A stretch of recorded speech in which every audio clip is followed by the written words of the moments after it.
Good evening, everybody. Thank you for coming here to join us to learn. We are, part of the Kubernetes community, and we are also, very much passionate about the Kubernetes. So, thanks for coming here to learn Kubernetes. So I set up the Kubernetes Singapore Meetup group back in August. So basically, by now, roughly 3 months. So by now we got 500 plus members, and thanks for everybody joining us. So my name is Yongkang here. So happy to be here. So I love Kubernetes. I love multi-cloud. So I started my Kubernetes uni since pretty much last year. So but by now I'm 4 times Kubernetes certified. Actually, that's fully certified on Kubernetes. So happy to be here. I also, did many times the multi-cloud certifications. So join me to learn multi-cloud Kubernetes. That's the way to go, right? So together with me also have, Anthony here, and my friend, Chirag also here. So come up here, introduce yourself. So thanks for joining us again.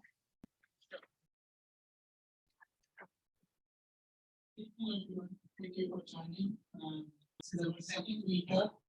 But we have been Kubernetes since last 5 years. I developed and built a couple of Kubernetes from different cloud provider as well as Kubernetes and CNCF. That's a close topic to my heart. Actually, if you ask me what is Kubernetes scheduler, maybe I'm not able to answer, but that is where the motivation is coming to learn with like-minded people, and we always open for the feedback as well as the topics which you would like to hear. As well as if you want to deliver, feel free to let us know in our upcoming meetup. We will organize according to that. So enjoy the show and let's continue. Thank you. Anthony. Hi everyone. Welcome to Greenhand Office. I am from Greenhand. I am the public cloud specialist at Halperin. So I do have a couple of colleagues with me tonight as well. So Dinesh, right? I think some of you guys you have seen earlier helping you with the registration. Well, we do apologize, right, for the lengthy time taken, but that's really for security reasons. Okay. So without further ado, maybe. Thanks, Anthony. Yeah, let's continue. So first of all, thanks to our sponsors. Red Hat provide us the great venue with great view, and also thanks to Grafana team to help us provide not only the food, drinks, and also the swags. Yeah, if you don't get the t-shirt yet, when you on your way go out, take one from Cheryl from Grafana. So this is our Kubernetes meetup mission I put together. Did you guys join me last month? So basically, I put together the message here. We are very passionate about Kubernetes technologies. Our mission is to accelerate the Kubernetes adoption. So we are learning from the community. We are also, return back to the community. Basically, we're learning from each other. So the reason I set up the meetup is I feel like, even I'm fully certified on Kubernetes, but the ecosystem is so huge, right? So many stuff to learn, it's so hard.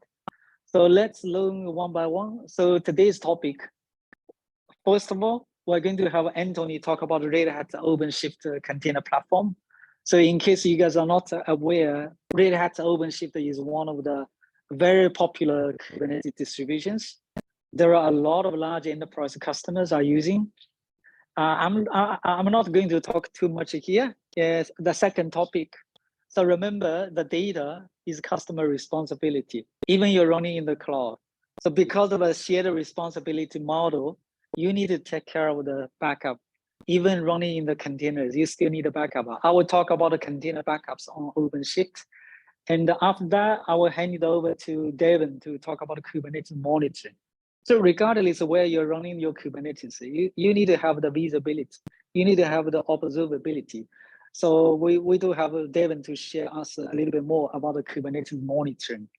And after that, I learned from other Kubernetes community. So last month I joined Angular, community, meetup. So there is one topic is towards the end, we're going to have an open mic time. So anyone, if you have anything you want to announce, feel free to come up, to the front to share with everybody. So we are learning from each other, okay? So you might just want to say hi to everybody. You might want to, find a job, or maybe you are hiring anyone. So it's a great opportunity to, come up here. And last but not least, we're going to take a group photo, if you guys don't mind, and additional, social networking and the Q&A. Okay, does that sound okay? All right, with that, I'm gonna hand it over to, Anthony. So we're a little bit behind, let's try to speed up a little bit. Thanks, Anthony. Thanks, Yongkang. Actually, I forgot, I needed to jump to the Zoom meeting. Oh, the Zoom meeting. Do you want to start now? Let me send you I will send you the Zoom meeting link. Sorry for that. I will send you that.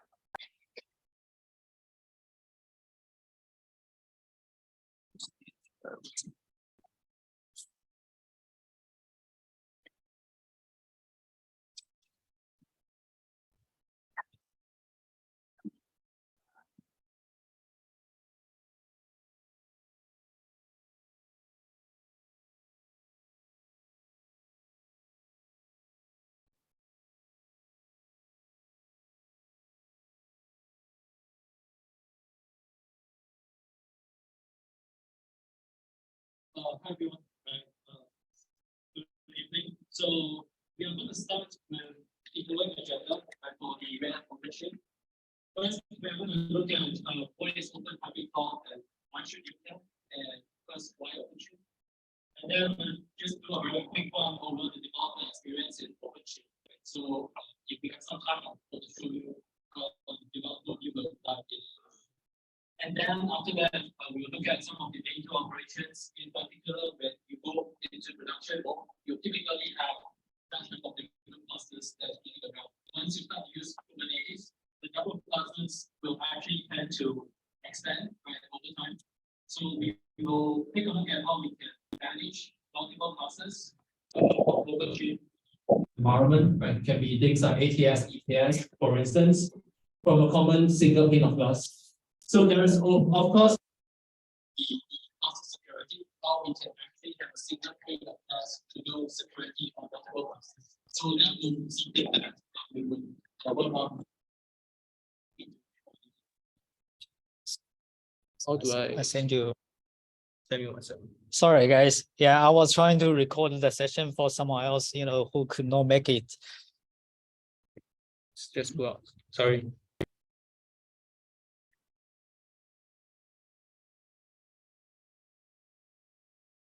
Shut off one second. Share.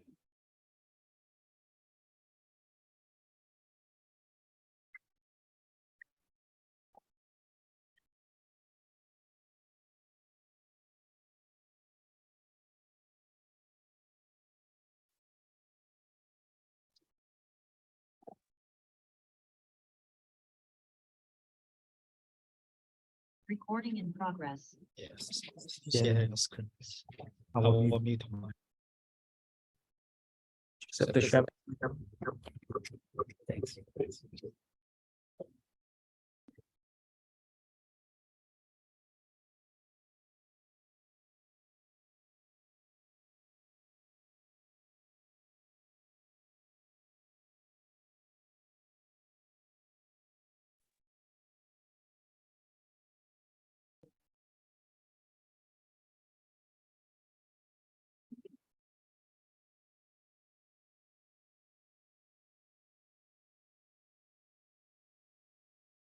Okay, I'm gonna continue. The Zoom is okay. Yeah. Thank you guys. Yeah, Zoom's okay. Okay, all right. Thank you guys.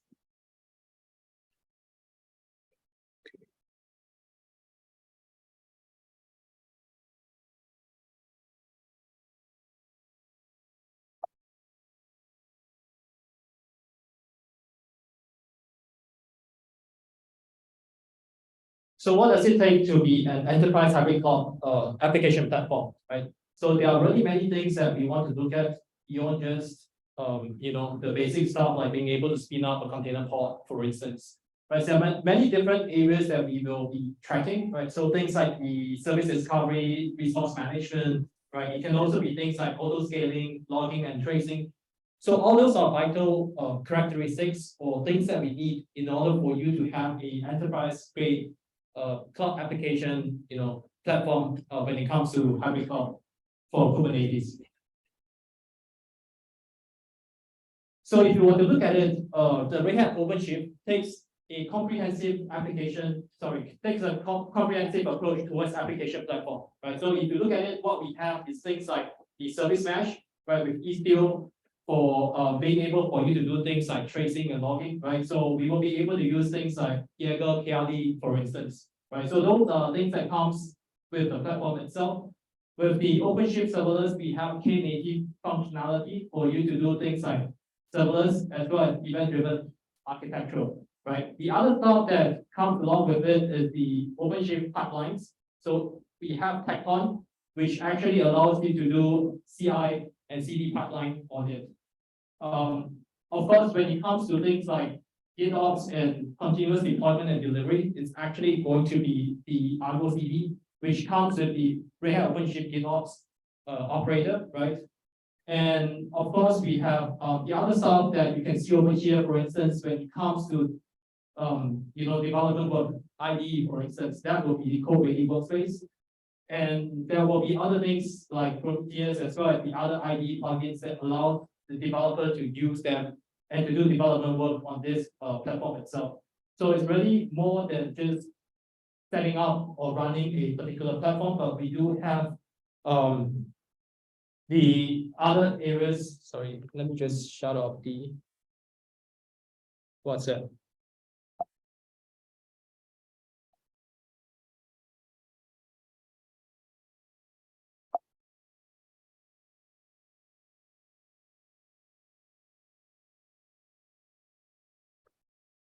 Apologies for that.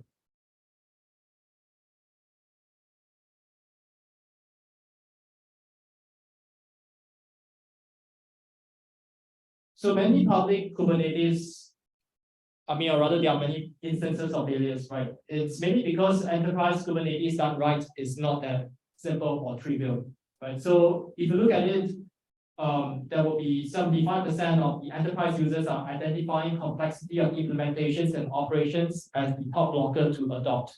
And of course, even Tesla Cloud resources, right? IMN himself, right, has some issues as well with all these things.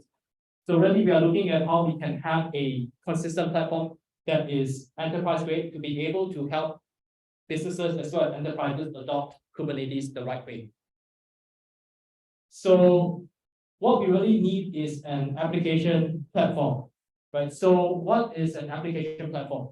It is really an oriented platform for building, deploying, and running applications. And it will, of course, need to have things like runtimes, build tools, CI/CD, telemetry, for instance, right? For you to do things like application logging, infrastructure logging, audit traces, and logs. And it will be able to abstract away technical details. I'm not sure how we can remove that, but basically what we're saying is we are able to abstract away technical details such as the containers as well as the Kubernetes itself, because you will be able to use this platform to achieve everything that we are able to do with the platform to allow you to do development work as well as to run the application on top of it. So the complete hybrid cloud platform stack, right? It should be able to run across all different kind of environments, right? We have things like the physical environment, the virtual environment, as well as things like public cloud and on the edges in a very consistent fashion. When we look at the OS itself, right, it should be something that is built purpose-built for container platform, right? In this case, it's going to be the things like the Red Hat Enterprise CoreOS, right? So that is what we have, right? It's a container host OS, purpose-built for container infrastructure. And in order to scale it, we have Kubernetes to do the orchestration. And for day two wise, we have other things like being able to use operators, the Helm charts, things like networking, right? And things related to logging, monitoring, registry, for instance. Of course, there are other areas that goes on top of this particular environment of classes, right? We should be able to do things like managing the workload. We talk about things like service mesh, serverless, CI/CD pipeline. We have the ability to do application services, data services, developer services, or using self-service capabilities. So we have the notion of operator hub, where you can actually deploy and run the operators accordingly. We can set up CI/CD pipelines using Tecton using this Argo CD, for instance. We are able to do other things like AI, ML, data management, and resiliencies as well, right? And on top of that, we should have the capabilities to do on-demand storage. So it will mean that we have things like block storage, file storage, right? Object storage, and things that allows you to do the disaster recovery as well, right? And being able to do things like snapshot or be able to do things like backup and restore of applications. And that is something that we can do, for instance, using the OpenShift data foundation that is based on SAP technology. Above which, we definitely need something that can handle the security portion, right? So it's what we are able to detect during the build, the deploy, and the runtime phase. Right? So you want to be able to shift left when it comes to security. So you will be able to check the container image integrity, whether it is signed digitally, and whether there's any CVEs. When it comes to deploy, right, the emission control keys itself, we also want to ensure that you only deploy things which are being able to deploy onto the environment, right? For instance, coming from a enterprise grade enterprise image registry like Quake. Those things are something that we look at. And when it comes to runtime, how do we detect whether or not the container pod is having problems, right? So those are things that, for instance, is running netcat or some other process or malicious activities. Can we detect them, and can we perhaps stop them from running, right? So those are things that advanced cluster security is able to do. And above everything, right, we will have this ACM, which is the advanced cluster management for Kubernetes. What it does is it's actually having this single pane of glass that allows you to manage multiple clusters at the same time, right? We are able to use governance and GitOps principles, right, to ensure that the process itself is consistent. For instance, we want to make sure that there is CIS hardening standards across all the masters and worker nodes.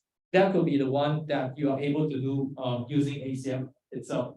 Right, so compliance, governance, as well as being able to have a single pane of glass to be able to monitor the matrix across all the different classes. Right, so from our perspective, we are seeing this as a complete hybrid cloud platform stack that allows you to go through the entire platform itself and being able to run this in a secure, consistent fashion, being able to have cloud native security, right, have storage, self-service capabilities, and overall management for data capabilities.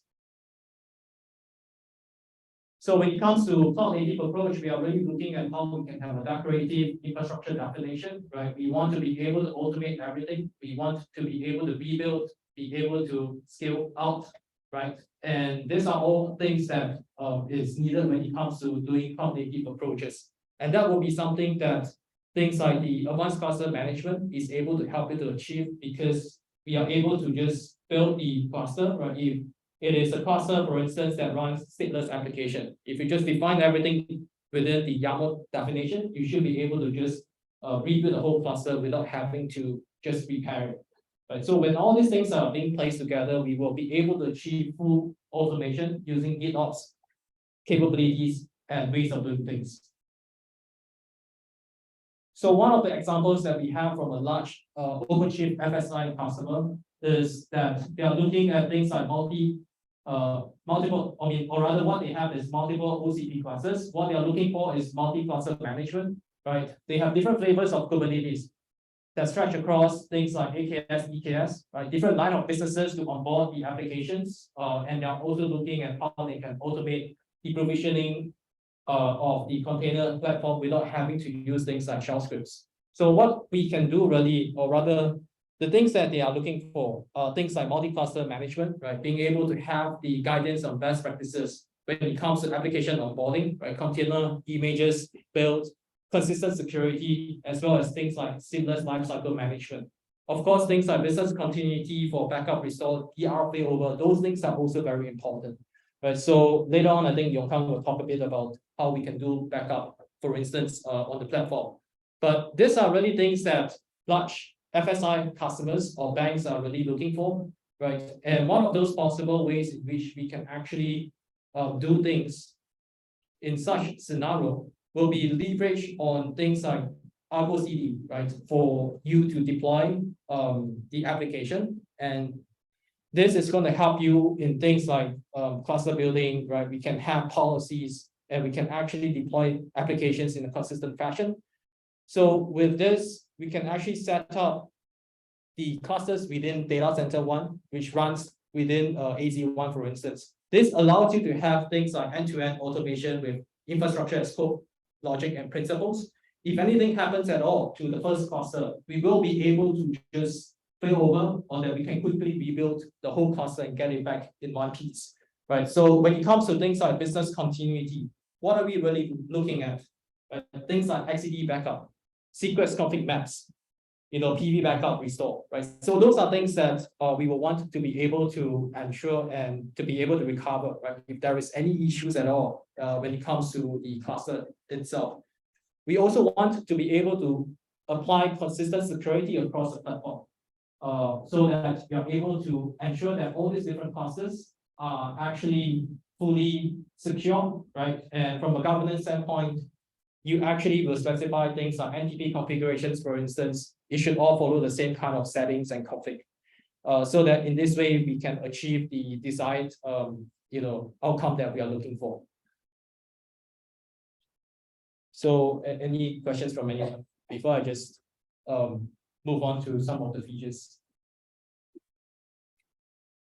Go ahead.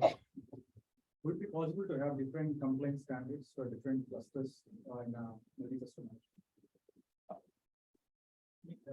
Okay. You need the mic? Oh, okay.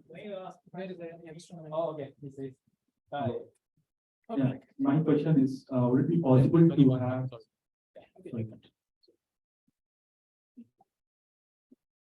My question is, would it be possible to have different complaint standards for different clusters that are being managed by this multi-cluster management?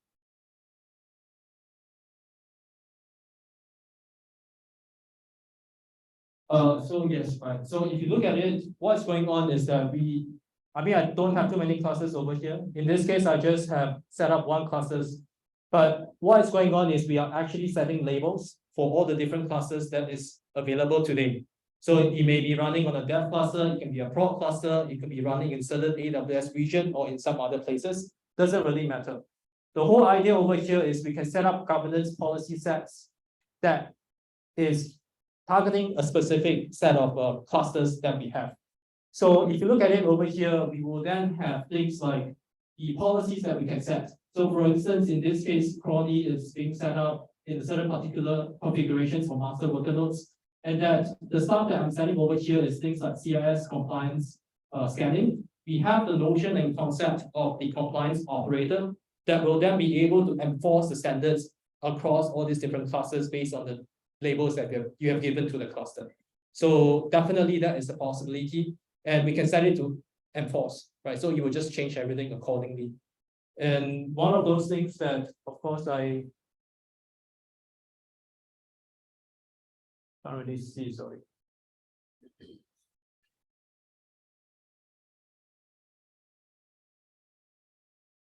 Will be something like this, right? So this is actually our advanced cluster security. So what it does is that it then breaks down all the different levels of the compliance control over for you. And you can actually see from a dashboard perspective on all the different clusters, the compliance level that it is at, and what are the things that is actually not in compliance. So many things that it's able to see. It's able to see things like violations as well as compliance over here. The top risk, what are the problems going on with the system itself. And it gives you the problem, for instance, I know it's not very easy to see, but it will have things like vulnerabilities and the other services that is being detected during runtime. So many different functionalities that can actually be achieved when we look at the platform from an end-to-end perspective. We're not just looking at a particular area, but really, if it is multi-classes, how we can manage, and that's something that's more realistic in a real world production environment. Anyone has any question? Okay.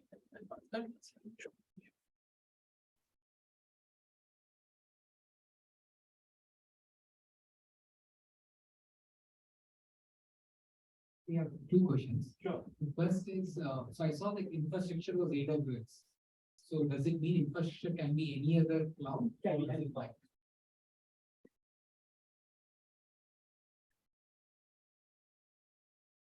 How we can make this?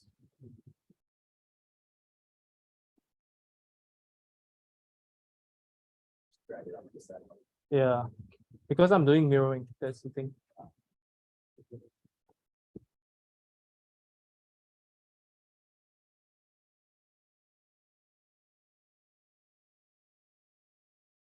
So we can actually add the other ones. So over here it's just AWS, but you can actually create different clusters. So if I were to come to clusters itself and I were to just say create cluster.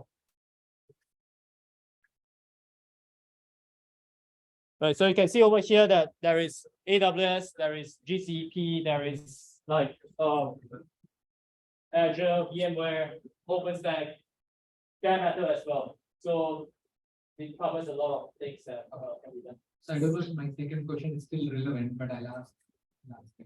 If, let's say, somebody sets up the whole infrastructure here, and they would like to migrate to some other infrastructure. So what is, because one challenge everyone has is they don't want to be tied up to one company for the cloud thing. So they want to migrate to something else. So what will be involved in that? So you're moving away from OpenShift or moving away from OpenShift, for example, everything is set up here, and now we want to move away.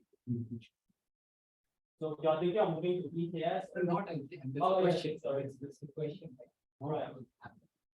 Well, this is just for management. Right? It's not actually. So this is actually just for managing, right? Giving you a single pane of glass, but it's not actually stopping you from doing, migration from this. What we can do over here is you can first detach the cluster from here, because what we have is that we actually set up things like Devin said that is running to go and collect information and to do that communication across that two cluster, right? So what we can do is we can detach a cluster, and after which you will then be able to just look at how you want to do the migration. We are not stopping you from, Like you mentioned, that it's a big layer. And so many layers, so many layers. Helping. A lot of work to migrate that. but that's because you are migrating let's say if you are migrating from this system can actually manage AKS, EKS, GKE, doesn't really matter, right? So but if you are moving, let's say from AKS to EKS, you also have to go and consider if there is anything that changes. But really speaking, right, if you have stateless application that's running and you have all the YAML files that is already defined, so those things you should be able to set it up and restore quite quickly. It's only when you talk about stateful application, then the storage piece comes into the picture. So then you need to think about how you can migrate the databases or the storage from a PVC, PV perspective. Right? So those are things that probably will be more headache for you. But if it is stateless application and you have done it properly, right, you should be able to just recover. But of course, from an OpenShift perspective, we care a lot about things like SD Linux, SEC, right, security context constraint. So those things are more stringent, right, when it comes to the OpenShift platform, because we are really looking at how the enterprises can deploy. So if you just want to move from AKS, EKS into OpenShift, then some of those things you need to take a look. For instance, like root user. If you have a root user that's running inside the container pod, then those things will get flagged out, and we do have those kind of stuff that we check before we move. Yeah.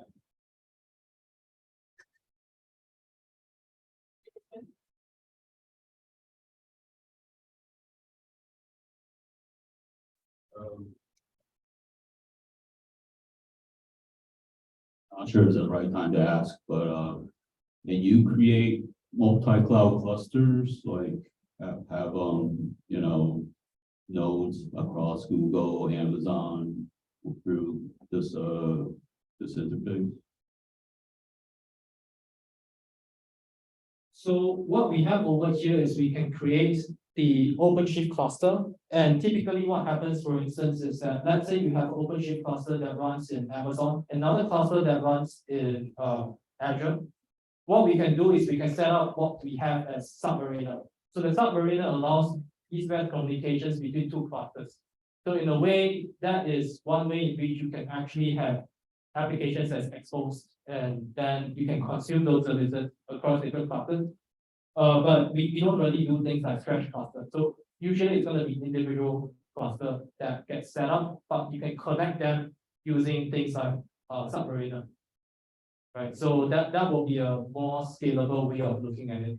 We did create some of this demo, right? I mean, in fact, in the recent GovWare event, we did show how we can actually have the pods being swing from one cluster in AWS to a GCP environment that we have. So those things are all possible, but we'll be using ACM in conjunction with Submariner in those instances.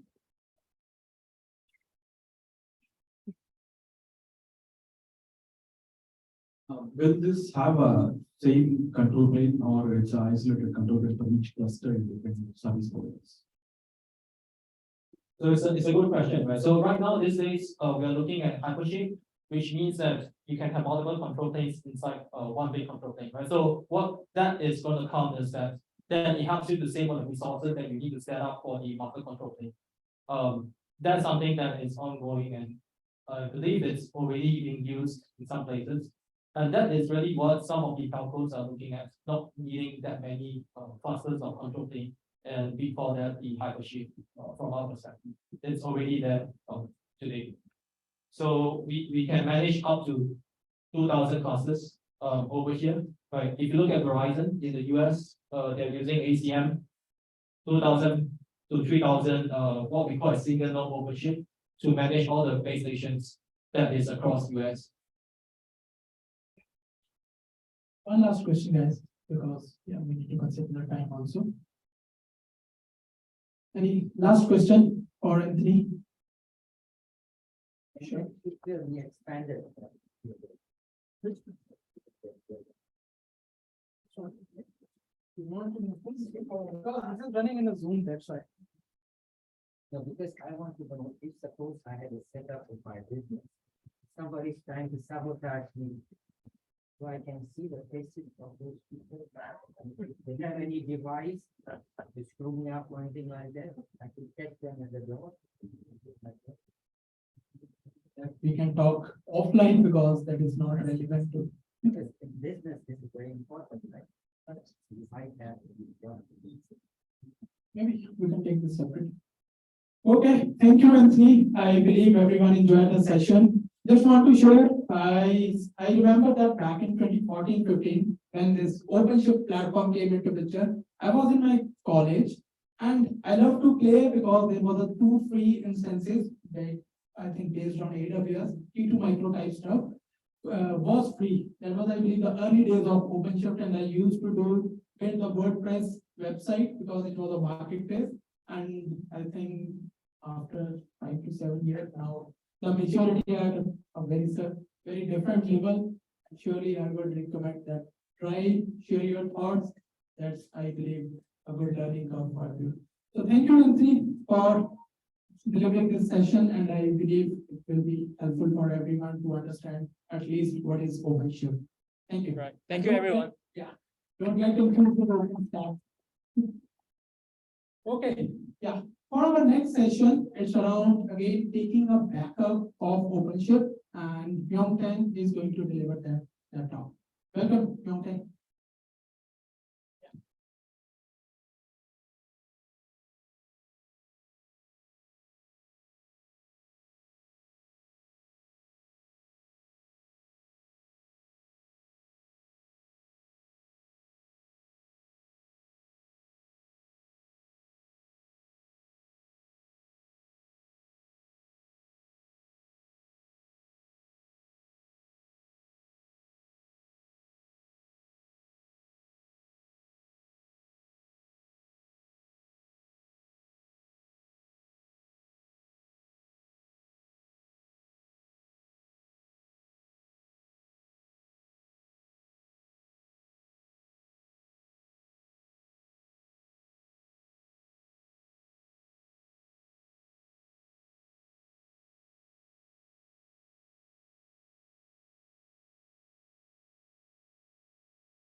So why container also need a backup? I just included a few points here. So first of all, the data is the customer's responsibility, obviously. There are still a lot of, could be accidental deletion, malicious attack, or cyber attack. You might want to move the containers from one cluster to the other. You might want to move from on-premise to the cloud. You might don't like this cloud, you want to move to a different cloud. So the backup tools does help you to make it happen. So all these, migration, portability use cases, the, backup tool does make it happen. So your company might have the regulation requirements, the compliance requirements. So you do need a backup. So what are the typical, container backup tools? I included a few listed here. Have you guys heard of the Valero? That's basically, that's the #1 free open source backup tool. But do you like it? It's hard to say. It's fully command line driven. And a lot of people feel like it's so hard to use.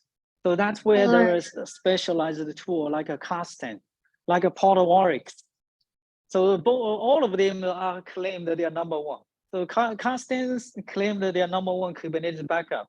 So Portawarix say we are the #1 Kubernetes storage, but they also do the backup. They also do the migration, portability, etc. So from Red Hat, they also provide the OADP operator. OADP, that's OpenShift API for data protection. Also, there are third-party community also have the tool called OADP. It can be deployed from OpenShift operator hub. But basically, it's behind the scene, it is using Valero. Okay, these are the typical tools. I'm pretty familiar to Costain. I use Costain as an example to show you how to enable the backups in 3 minutes. Okay. The PowerPoint So is not if you're interested, recording the right way. there are Zoom. also some other tools. So I will share the slide deck anyway. Yeah, so you can have a look if you're interested to explore additional. So previously I recorded a lot of YouTube videos. It's 3 minutes to enable container backup. It does cover majority of the Kubernetes distributions, like ROSA, OpenShift, Amazon EKS, Google GKE, and VMware Tanzu, or any Kubernetes distribution. So 3 minutes, you can enable the container backups. So today we're going to focus on OpenShift. So how to enable the OpenShift container backups in 3 minutes? So I created the automation. It's available from our GitHub page. So you just clone the repository. Actually, it doesn't work that way.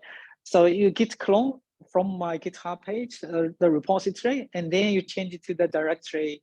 You run the preparation task, and then you run the K10-deploy. We will do all of the task list here. So we will install Costain K10. We'll create a Amazon S3 location profile. It can be any other object storage. It can be any other S3 compatible. And we will create a backup policy, run the backup jobs. All of these can be done in 3 minutes. Can So you please on the screen, check I the also listed two. Zoom PowerPoint. It is So recording the Can you guys present. see the screen online? It is Sorry. recording all the slides, what you see. So can you see or you can't see? Sorry. We can see it's just recording the presenter view. Okay. Yeah, I know it is a little bit challenging. We might just leave it for now. Yeah. Okay, thank you. Let me move it this way. Yeah. Yeah. Okay. So let me jump to the VS Code. I use VS Code. You guys know VS Code, right? It's pretty popular. Or you can use the Cloud Shell. If you're running from the cloud, you can use the Cloud Shell. So I'm using my VS Code here. I already logged into OpenShift cluster. Actually, I was logged into the cluster, which let me leave it here. Can you guys hear me? Okay. So basically, I was using the cluster which Anthony just created. So if I do OC get nodes, you will see this is a 6-node cluster. It was running AWS cloud. It is running from a Singapore region, but I don't have the backup installed yet. So how to run the backup? So basically, you just do the git clone, or actually, It's not in that screen. Sorry for that. What about now? Okay. So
totally actually what the 20 plus meters stands for this one. So the one which we are using right now, it's a from OpenShift AWS. And we're running self-managed OpenShift running from AWS. If you click this folder here, it will take you to the screen. So how to enable that? So you clone the repository and then you run this command, then you run K8SUG. So that's what we are doing right now. So by now it should be already. Oh yeah. So we are almost done. Actually, it just finished. It took 1.5 minutes. We deployed the custom K10. So by the end of the scripts, you can see 1.5 minutes. We enable the container backup. So here is the token code to access the web console. I'm going to copy the token code and then click the link. Click the link, it will take you to the custom web console. Okay. So paste the token code here. And then click sign. You will be asked to provide your email address, your company name, etc. Click accept. The moment you log in, you will see I actually have the backup jobs already running. What do you guys think? It's so easy, right?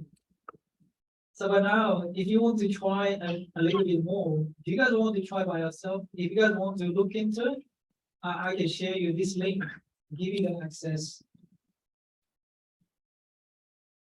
So by now, the job is running, and if you go to the settings here, let me make it bigger.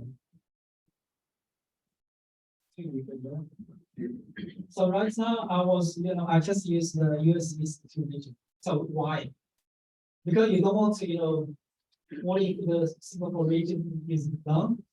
So you put your backup to a different region that makes, more safe, more reliable, right? So this is my backup name. It's pretty long, because you need it to be, globally unique. And the backup right now, I do have the multiple applications here. The one which I back up, it's called Yongkang post receiver. So right now you can see I got it is in compliance. And if you go to the backup policy here, you can see I got the backup policy. Yep. So let me come back to the slide here. Actually, it looks like everything is wrong. Even the slide deck also crossed.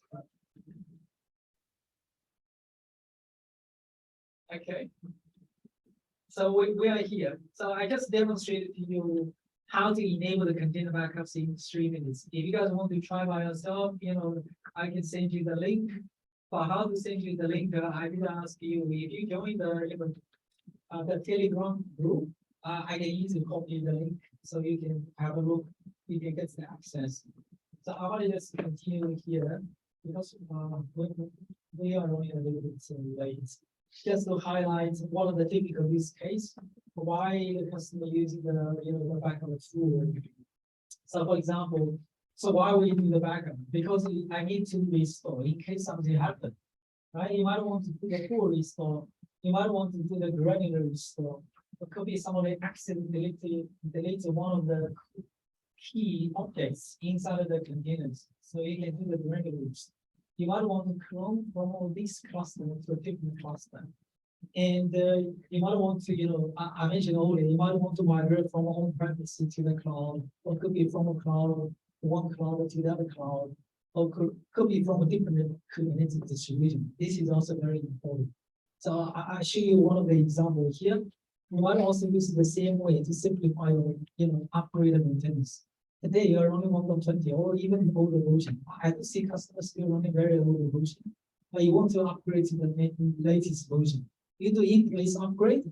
Most likely, it is guaranteed it is stop working because there are a lot of API changes.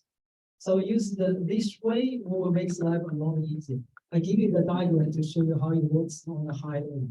So on the left-hand side, you might notice it's running Red Hat OpenShift. Could be running on premises. You might want to do the backup. How to do the backup? We take a snapshot of your application namespace. In this case, we're running the PostgreSQL namespace here. It works. Yeah. So PostgreSQL namespace here. You got all different Kubernetes objects here, OTF also here, hosting installed here. We will take a snapshot of all the application configuration and data, and then send another copy to the object storage, which is more safe, more reliable. Now, a lot of customers, they want to move to the cloud. So you might want to move from OpenShift to Rosa, or could be from ARO, or IBM will also have the IBM Rocks version. So doing this way, you already have the backup sitting here in the object storage here. So I can easily do an import. And once the import finish, so we will do the restore. Once the restore finish, your application will be up running from the target cluster. Could be running different version, could be running different cloud, or different Kubernetes distribution. Yeah. Any question? Yeah, it wasn't shared. Give me 1 second. Let me share my screen, and I will come back to you. Oh, it's not. The questions. Just trying to focus it. Yeah, I guess the problem is everything. Actually, I wasn't even joined. Yeah, because of my system crashed. So There we go. We've got it. They can pin my screen.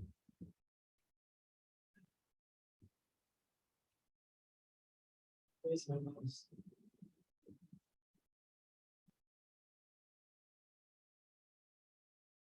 Sorry, just give me 1 second.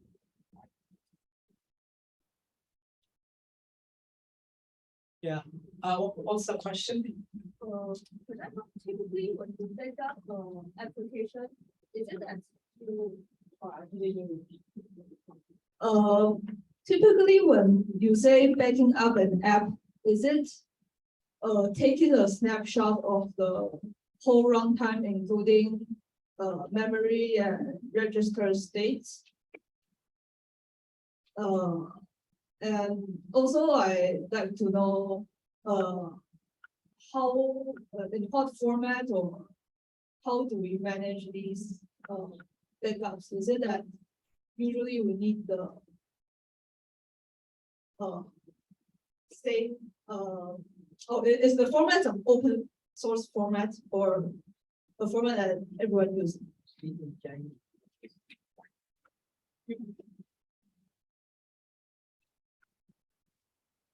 Yeah, I guess the question is what type of formats when we take the snapshot? Is that right? So basically, when we do the snapshot, there are 3 different parts. So first of all, you got the application configurations and also your data. Your application configuration, basically that's the YAML files. All these YAML files, we take a snapshot when we send a copy to the object storage. And obviously, we also have the local copy from the primary storage. Okay, it is sitting in one of the PVC, persistent volume claim. And then your Kubernetes configurations, your persistent volume claim data, your PVC, actually that's based on the storage snapshot, the PVC snapshot. So for example, if you are using OpenShift the data foundation, we will use OTF to take the snapshot. There is a snapshot copy. If you are using others, the third party, CSI drivers for the storage, you will see as well. Okay. So is there any other questions? Or maybe move this one.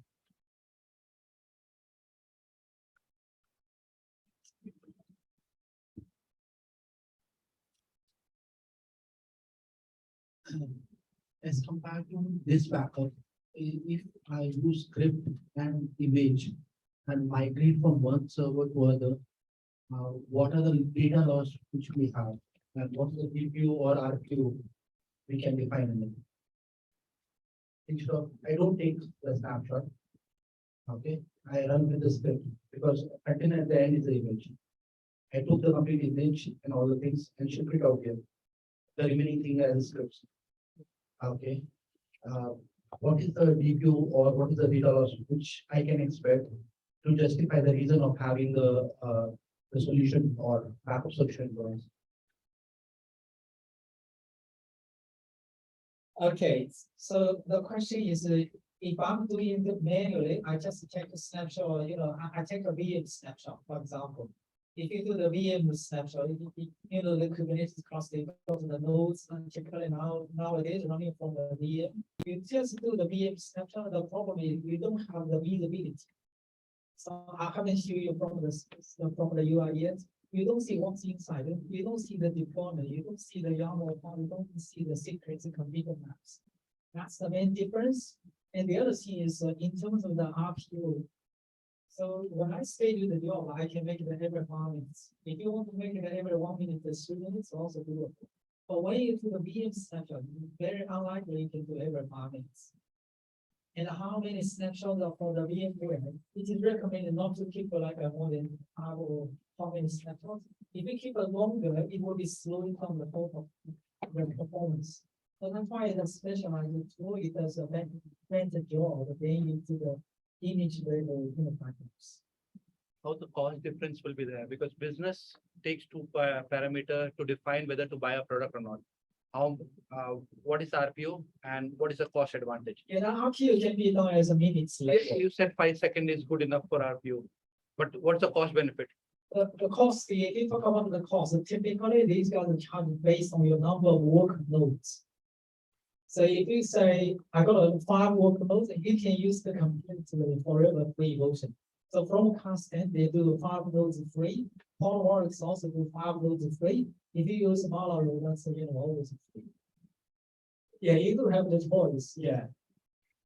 But if you use the module, version more than 5 nodes, there is a chargeable version, the license required.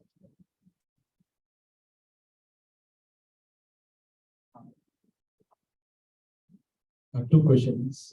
How does it different from HD backup? That's one. And the other one, when we restore cluster from this backup data, for that point in time, would it be possible to restore whole cluster or only the objects of that cluster? It could be space of the application. That is a very good question. So for those of you who know, Kubernetes itself runs the database ETCP. That's the NoSQL Kubernetes data store. So technically, if you back up the ETCP, you can easily to recover to a different cluster. But it's doing the whole cluster level backup. But for your system, you might have somebody just delete one secret or one service account. It will cause issues. You're not going to restore the whole system, right? And the other thing is your ETCP backup, you're not able to do every 5 minutes backup, right? You're not even to do every 4 hours, which is also challenging. The other thing is when seriously there is a problem, you want to recover, you recover to 4 hours of this data. It's kind of like you overrun the level. it's not that granular. It does not support the granular individual objects or application level recovery. And also, the other very important thing is you basically you take from the whole cluster. There is a downtime, you recover the whole system. But your majority application actually it's up running, you just recover one application. But you take from the whole system in order to recover one application. That doesn't make sense, right? So the second question is about I forgot. So Will it be possible to restore whole cluster in that at that point in time, or only the application administrators are? it's based on the application level. So you might have 100 applications, but you only have 20 critical application has the data you need to do the backup. So you just select the 20 application to the backup. Okay. So we are running a little bit, late. So let me quickly just to show you another one. So this is the one I showed you earlier. I want to move from other cloud, other Kubernetes.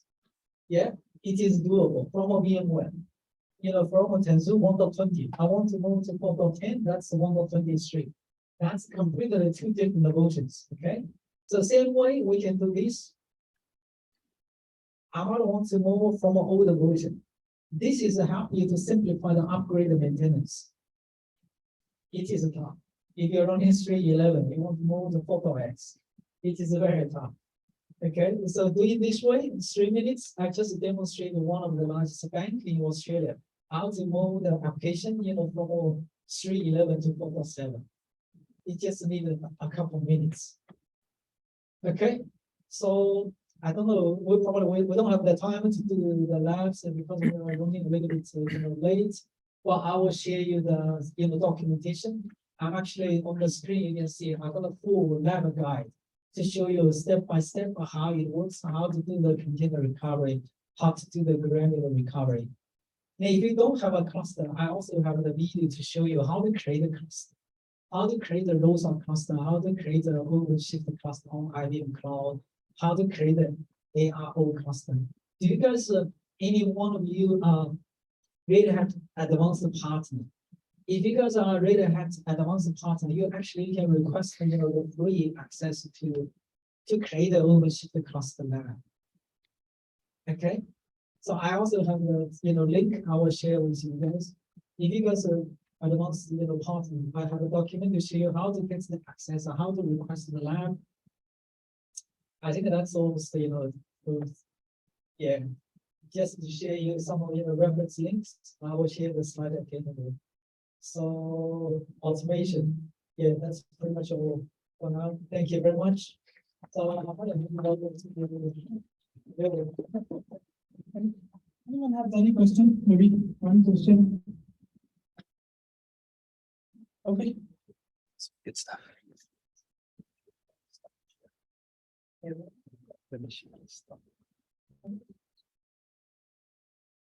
Yeah. If we are using hardware as like a CD pipeline, yep, then we will still at that. Do we have business? Yep. So it depends on your environment. So most likely, if you are using hardware CD, or Flux CD or Jenkins, whatever you are using, it only covers the stateless application. The moment you have the state of an application running inside of the containers, hardware CD doesn't cover. And that's why you still need the backup tool. Okay. Thank you, Yongkang, for this first session. And last session for today, I believe everyone loves visualization or visual things rather than reading Agro or Parquet files. So we have Devin from the Grafana Labs. He is a principal solution engineer and expert. So feel free to make your questions ready and bombard him because I love visualization. With that, I would like to pass the mic to Devin to deliver his talk. Perfect. Thank you very much. So I guess before Cheryl started rifling out shirts earlier, how many of you have heard of Grafana Labs before? Okay, fair enough. So I won't bore you too much with a bunch of slides. We can probably jump into a bit more of the technical stuff. So I'll run through a bit of it kind of quickly. So first off, who am I? Devin Halperin. So I'm a solutions engineer here at Grafana. Been in IT industry for 15 plus years now. Started in IT finance, moved to security, small company called Splunk before Grafana Labs. Some of you guys might have heard of it as well. So yeah, a little bit about myself. But what we're going to really talk about is just kind of how you observe Kubernetes with Grafana. So we'll get a little bit into observability, a little bit into Grafana Cloud, and then mostly spend our time in the demonstration. So foundation, how many people here really know what observability is? Like basics of observability, a lot of that type of stuff, or you just heard of Grafana and you kind of said, cool, that was great.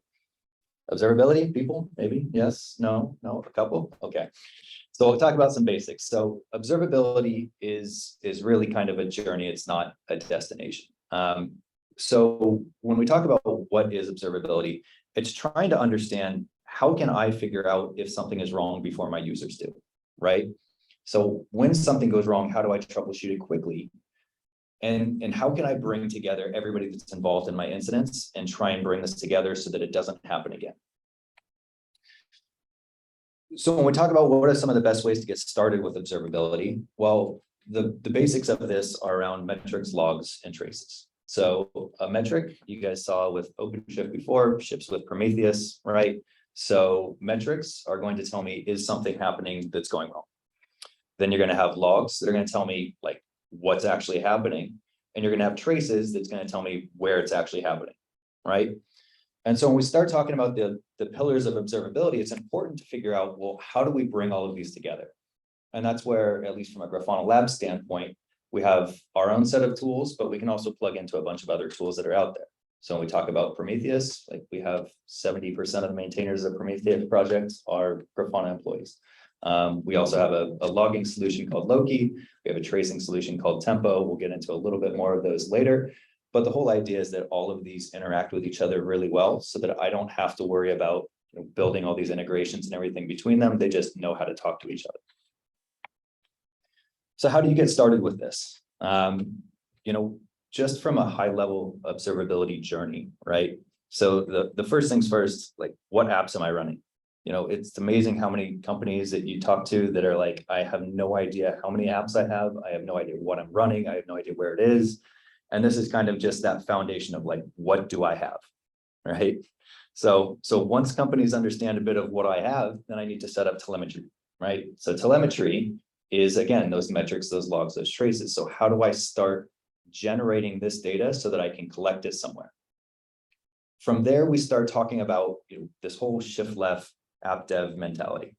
So these things get into load testing. How do I really start pushing and integrating those systems from an automation standpoint so that we're getting better visibility quickly and without having to manually start instrumenting everything that we have, followed by getting into alerting and notification, as well as like planning for incidents. So the concept is start basic. Nobody's perfect to start with. It's kind of finding out where am I right now and then where am I trying to head to next. The other things with observability is it's not just, again, those metrics and logs and traces. There's a bunch of different components that kind of come with observability. So from an application standpoint, yes, metrics, logs, traces, that makes sense. Kubernetes standpoint, right? I'm going to have a bunch of microservices. They're going to be interconnected in other ways that I need to try and figure out how do I actually monitor my Kubernetes environments. You have things like black box testing.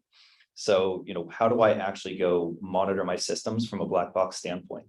Like, how am I pinging those using synthetic monitoring? How am I actually making sure that my users are accessing items that I may be not monitoring internally?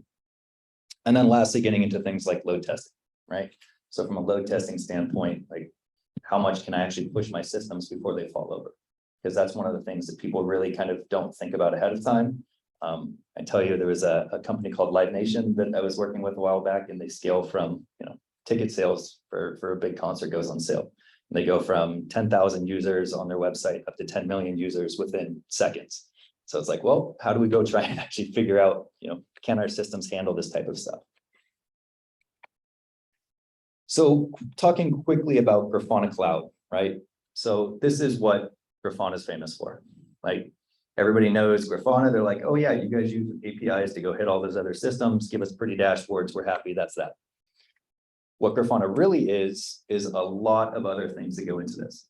So we have built, again, these backend systems behind this. So we have metric systems for storing your metrics, logs, traces. You can bring your own data and push them into those systems. You can integrate with your own data wherever it sits today. You can run this on-prem, you can run it open source, you can run it in the cloud. We have all sorts of different deployment methodologies with this stuff.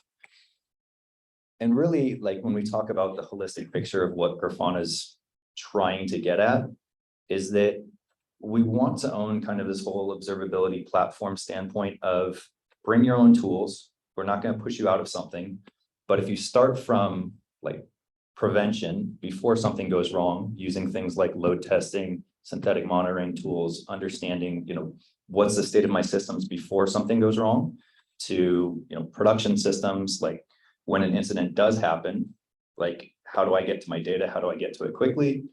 And then I need to fix these things. So we're also having some solutions around what our new products called on-call as well as incident, which are things like kind of a replacement for PagerDuty, and then incidents like how do I bring everybody together and spin up war rooms on the spot.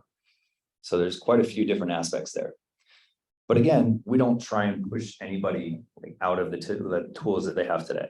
Like I coming from Splunk, I'm not going to tell you to go replace Splunk with Loki. Like Splunk has its exact use cases that are really, really good, and they're really good at doing that. Elastic has really good logging capabilities. There's a ton of great tools out there. So what we do is we want to just integrate what you have, leave it where it sits, and then bring it all together so you have a single place to actually monitor what's going on. So lastly, just talking about a little bit of like the Grafana agent and where some of this stuff kind of comes from. So when we talk about the Grafana agent for metrics, being familiar with Prometheus, this should probably make some sense, where you have a bunch of different systems that are going to be producing metrics using exporters, right? So whether it's an application using like a Java exporter, whether it's using Node exporter for your Linux boxes, whatever it is, you're going to be generating some metrics. Prometheus goes and pulls all of those metrics into itself, and then you want to go put those off to some kind of long-term solution. So that's going to be something like Cortex, it's going to be something like Mimir, it's going to be something like Grafana Cloud. And what the agent actually does, which I should have actually replaced that Prometheus logo there, because what the Grafana agent does is it's completely stripped down the Prometheus code to only remote write, so that you can go put it on machines without having the memory footprint of a full instance of Prometheus, while still having the capabilities of remote write. So that's the whole idea behind the Grafana agent from a metric standpoint, to make sure that you are sending stuff out with the smallest footprint possible. Prometheus metrics, I'm sure you guys have seen these before, of how it kind of functions, right? So metrics going to have a timestamp, it's going to have a metric name, you're going to have labels that are going to help me search and understand like how I can group that data, and I'm going to have values behind that. Moving on to logs. So what the agent does is we use something called Promtail, which pushes logs out to Loki, which is our backend solution as well. Loki then goes off to things like Alert Manager, Grafana, everything else to visualize your logs. Again, we built these all off of the same backend. So from a Prometheus standpoint, you can see that our logging kind of looks a bit the same, right? So how our log solution works is timestamps. You're going to have the same Prometheus style labels that are there, but instead of a lot of traditional solutions that you might have indexing the entire logs, we only index the labels. That's because we are focused on DevOps use cases. I don't need to go search 6 months of logs for a keyword. I need to search for my logs for a specific application that might have crashed last weekend. And then I can brute force search those logs much faster and much cheaper than trying to do it the other way. And that kind of explains how this gets broken into these streams, where I can go kind of pick that out by my labels and then go search kind of full text of those logs from that standpoint.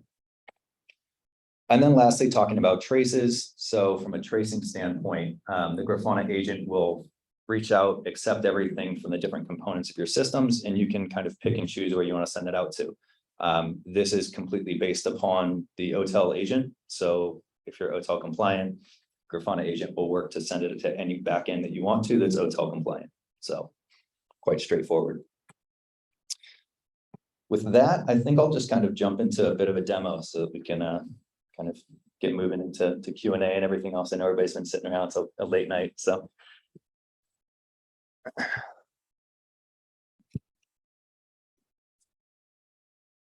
There we go. Does that work? Good. Perfect.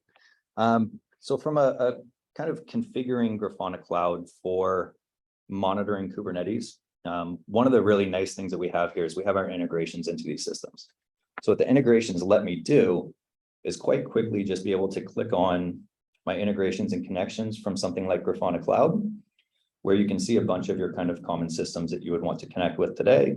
But one of these here is going to be Kubernetes monitoring. Now, when I drill into this, I've already configured this, but if I go over to the configuration piece, it is extremely simple in how this works. I go to the agent config. I have prerequisites here, right? Do I have kubectl?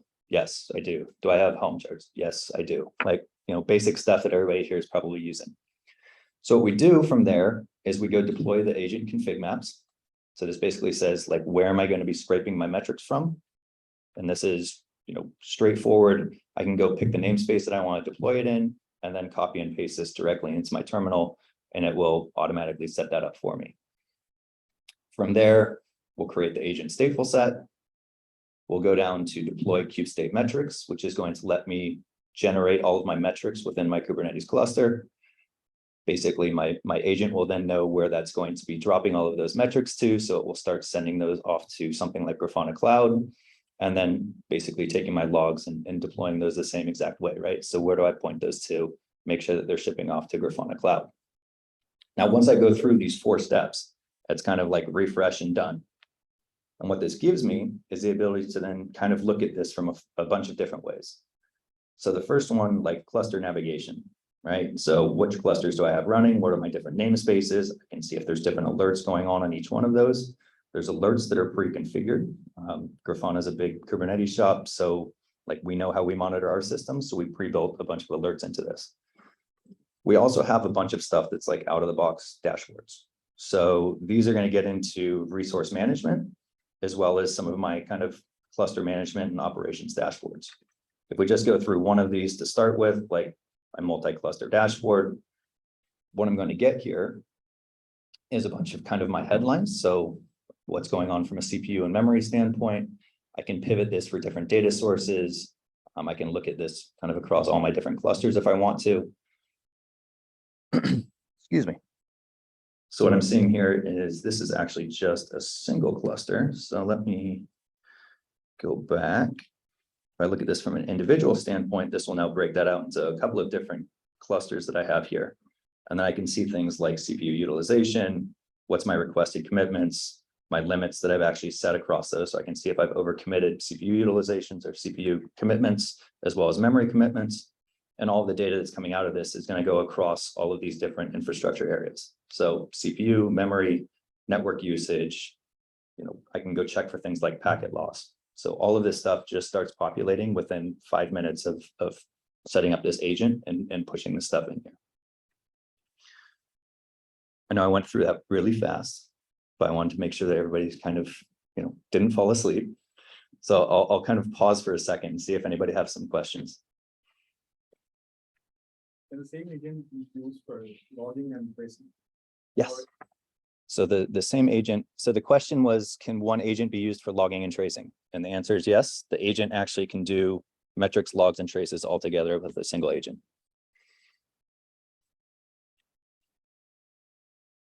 Other questions?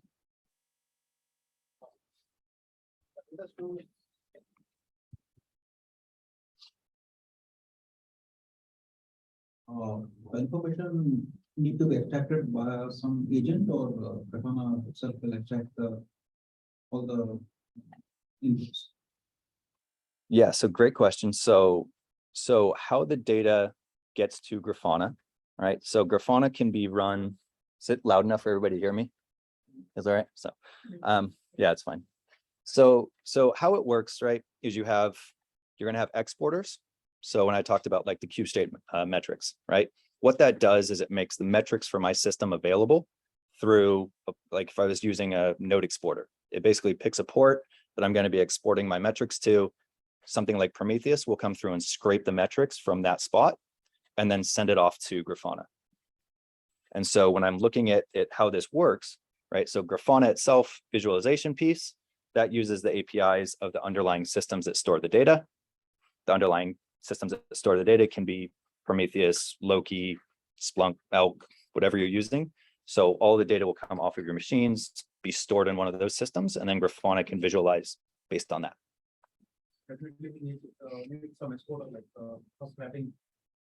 Yep, but there's a lot of common tools out there for doing that.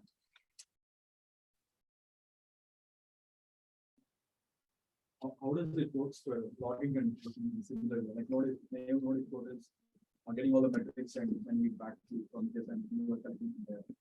So how does the logging and tracing works? Do you need any additional engines or something like that?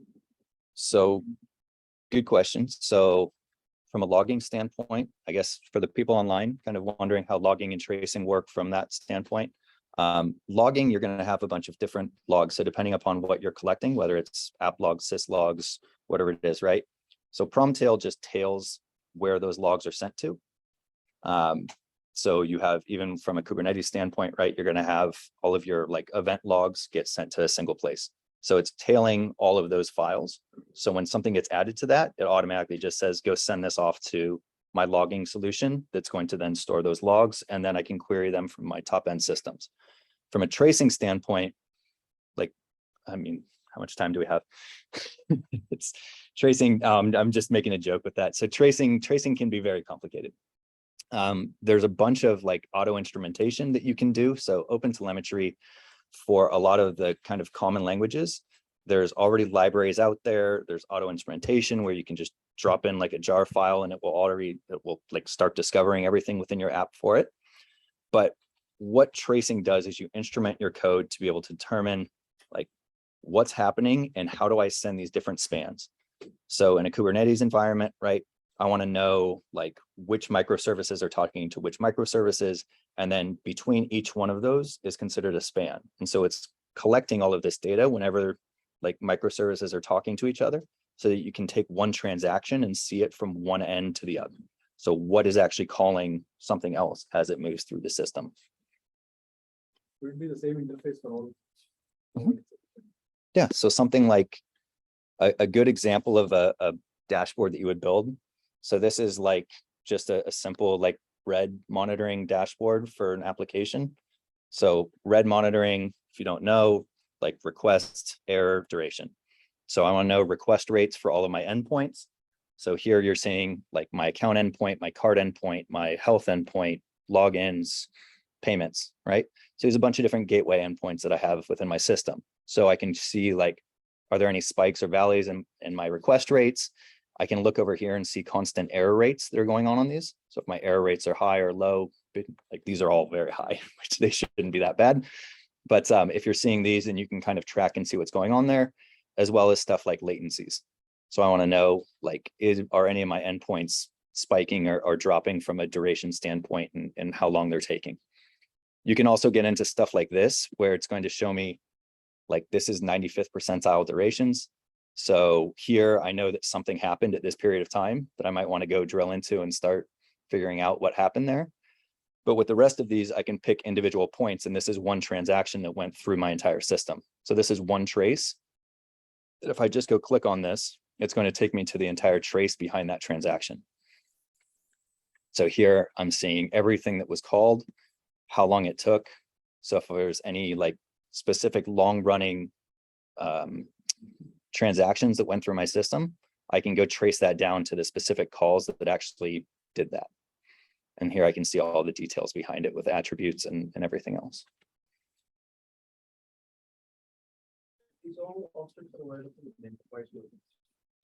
This is all, everything I've shown you now is open source. So yeah, you can, the Grafana Cloud is free for like, I think you can get 50 gigs of metrics, or sorry, 50 gigs of logs, 50 gigs of traces, and it's like 15,000 active series, which is like 15 hosts or so for metrics, is free for just kind of kicking around and testing out. All of this stuff is also like Grafana's systems are all open source. We have enterprise versions for all of them, but I mean, getting going, you can just go sign up for a cloud environment and use it as a test box.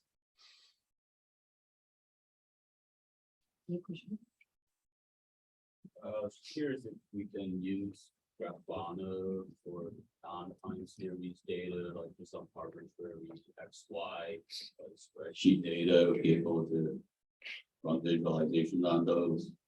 Yes, so there are some different plugins. So a lot of the common database, like SQL databases, it connects into those. So I can just do SQL queries off of those aspects. Somebody did one into Google Sheets. So people can just go start entering information into Google Sheets and have it help edit their visualizations, because then you'll join it up with something else that you might be wanting to, and then you can create individual visualizations, like mashing multiple data sources together.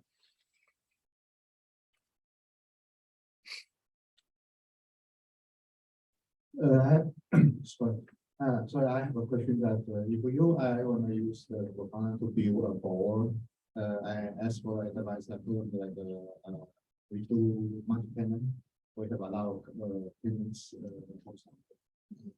your car, and they have allowed endpoint, and we provided us the certificate. And how do we build a dashboard that my was like always this tier 1, tier 2, is the certificate and 5 days, 15 days, 8.1, so So like all of the enterprise solutions, actually even all the open source solutions are multi-tenanted depending on how you deploy them. So you could do basically separate all of your data as you see fit that way. Otherwise, you can go set different alerts based upon things like labels. So a label would be, you know, whatever you're naming a tenant. And then it could be specific to say, I want this set of alerts that are based upon this label that I have. I want this set of alerts based upon a different label. So I can kind of configure that depending upon how you want to, like how granular you want to get with that. But I probably want to dig more into the question more, and we can maybe chat after the session more if you'd like.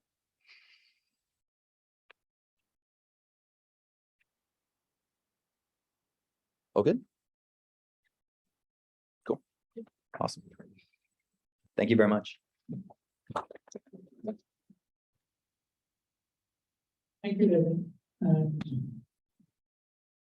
Just we will take another 5 minutes. Okay, and first of all, for maybe last, thank you everyone for joining, and we would like to thank Red Hat as well as Grafana Labs for sponsoring today's talk. And we would like to share also that the next meetup is already announced, and we would love to see you guys more and more, and please share in your circle so that maximum people can benefit, and let's learn together. And with that, just want to share that it's not just about Kubernetes, but we have an Ansible group also in house. So feel free to reach out to him for any question, and we'd like to hand over to Yongkang. Thanks, thanks, Devin. It just reminded me talking about the Grafana. Even the application, the backup application I deployed, we also have Grafana built in. So I'm going to just show you the screen before I talk about the urban, market time. So hopefully this time you guys can see my screen. So can you guys see? Yeah. So this is the application we deployed, 3 minutes enabled, actually only 1.5 minutes. So there is a usage and a report. If I click on the usage and the report, you will see there is a more Grafana and alerts. If I click this one, you will see this is a Grafana built-in report. Give you more details on how many backup jobs you completed, how many jobs failed, what about my system status. So it is pretty cool. That's where I, get to know Grafana. I know Grafana built-in. The moment I deploy the application, it's already built-in. Okay, let me come back here. Here's open mic time. So basically, that's the one from the beginning. I was talking. Anyone can make an announcement if you are willing to come up here. So you might as say, just to say hello to everybody, to introduce yourself. Maybe you're looking for a job, or maybe somebody is hiring. So maybe there is some new meetup is coming, or conference you want to share with anyone else. I will share my stuff first. So upcoming meetups. So I got the one planned for November. So remember, I'm a multi-cloud guy. So I did my first meetup at AWS office. The second one, Red Hat. The next one is at Google. So we're focusing more on Google Kubernetes engine. And then December we're going to do Microsoft Azure AKS. So I also have the automation all built in. Yeah. So I love to showcase my stuff I built in. And January I'm planning to do Alibaba Cloud. I don't know if you guys are holding, or using, in Asia Pacific, I do see a lot of the customers are using, Alibaba Cloud. So you can also snip 3 minutes to enable the container backups. You can 3 minutes to move, between, different cloud. So that's the one I planned for the next few months. And remember, just to, we need everybody to fill out the Google form. Because right now, the, Meetup, it doesn't give you the option. If I want to, schedule the meeting both online and on-site, I don't have the option. So that makes me very hard to track who is coming on-site, who is coming, online. Okay, that's why it is very important to fill out the Google forms. The suggestion to just make 2 separate events, one for on-site and one for online. Yeah, that is a good suggestion, but it also duplicates our time, right? No, run the same event, but you have 2 on the meetup. Yeah, that might be doable. Let's see. Yeah. Okay. Yeah, that's pretty much all I want to cover for today. Unless anybody have anything you want to share, you want to come to make any announcements. Otherwise, we will group for the time. Thanks everybody for joining us. We all love Kubernetes. We all love to learn. Yeah. Okay. Next week. Good evening, everyone. Thanks for coming. Please come and support us. We have a next meetup by Google, November 9th, and I'm also presenting that.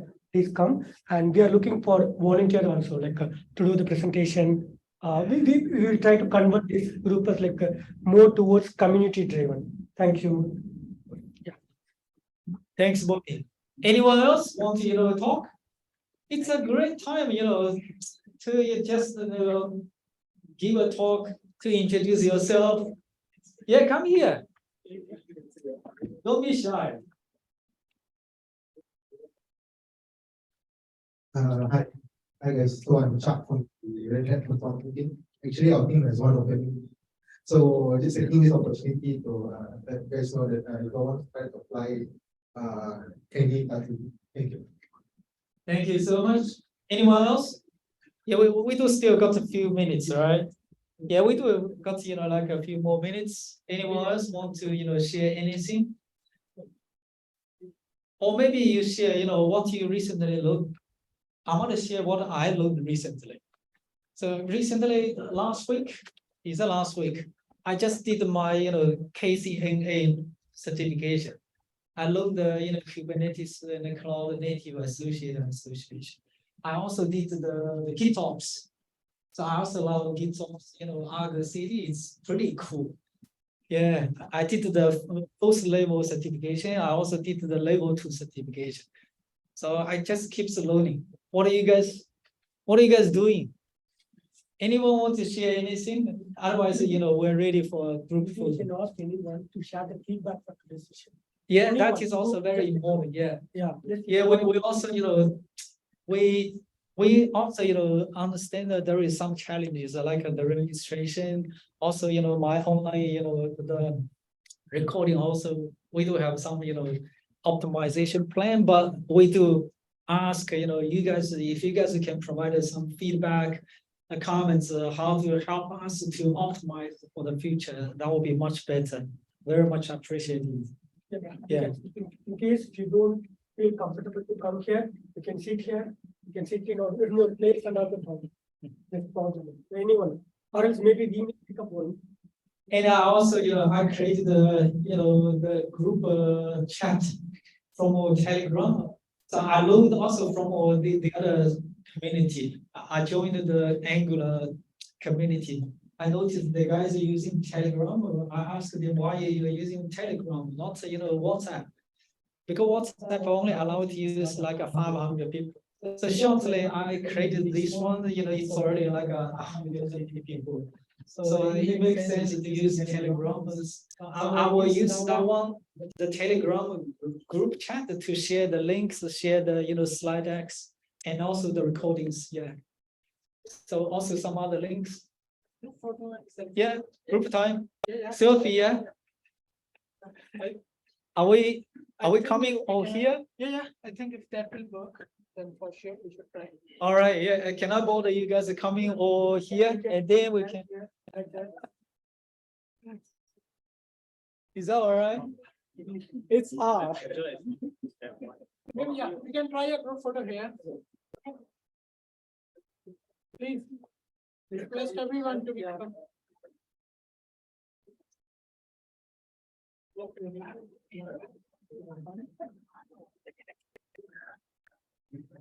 Now, who will take the photo? That's a good question. I'll take the photo. Yeah.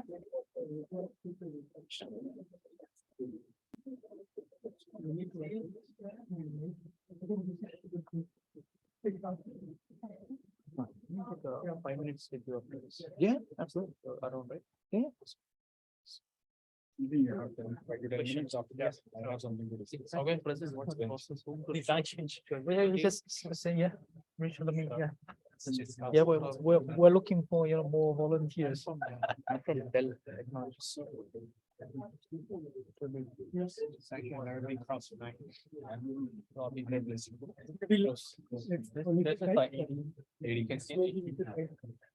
it's not a taken. Please come.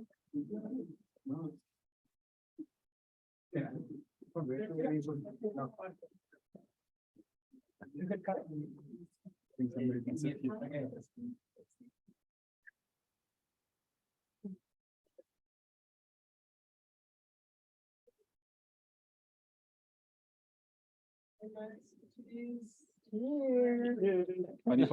Take a photo.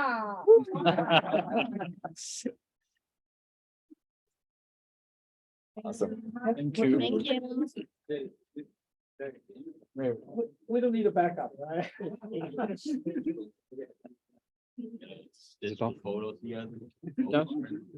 You said something. What was that?